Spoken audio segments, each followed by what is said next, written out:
Hi friends, ఎలా ఉన్నారు? బాగున్నారా? నేనైతే పనికి వచ్చానని చెప్పాను కదా.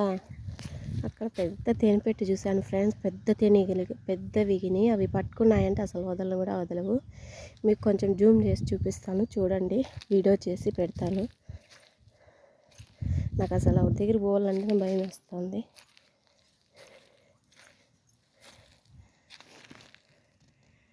చూడండి ఎంత పెద్దదో.